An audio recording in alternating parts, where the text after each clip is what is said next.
Jananayagan sensor ஒரு மயில வேணாண்டா, மொட்டாட்ட குடுறா கையில.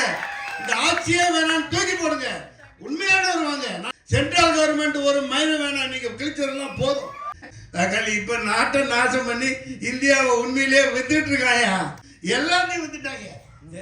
நம்மெல்லாம் சும்மா என்னடா நாடாடா இது, வித்து திங்கிறாங்க எல்லாம். நான் சொல்ல போனா சொல்லுவேன், இது வேற மாதிரி போயிடும். கேரளா போயிடுச்சு, காஷ்மீர் போயிடுச்சு. இப்ப இந்த வந்துட்டு இருக்க மத ரீதியான அப்பட்டமான பொய்ய சொல்லிக்கிட்டு இந்த நாட்டை நாசம் பண்ணிட்டு இருக்காங்களே, அதெல்லாம் என்ன மயிருக்கு எப்படி வந்துச்சு, எப்படி வந்துச்சு?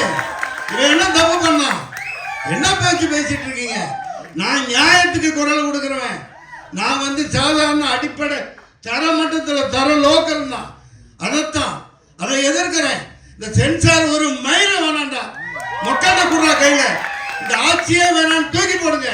ஆடியோ லட்சம் பல கோடி போயிருக்கோம். ஆமா, ஏன் தமிழ்நாட்டுல இருக்க மலேசியால போய் வைக்கிறீங்க? என்ன பேசுறீங்க? அமெரிக்கால கூட வைப்பாங்க. நம்ம தமிழ் சினிமா எங்க போயிருக்குது? துபாயில கூட வைக்கலாம். நல்லா நடந்துச்சா அங்க? என்ன பேச்சு பேசுறீங்க? டிக்கெட் விற்பனை பண்ணி தான் சார் உள்ள அலோவ் பண்ணாங்க. எது டிக்கெட் வித்து தான் உள்ள. சரி, அதனால உங்களுக்கு என்ன போகுது? நீங்க ஏன் வைத்திருச்சல் பண்றீங்க? கடைசி பணம் அல்ல,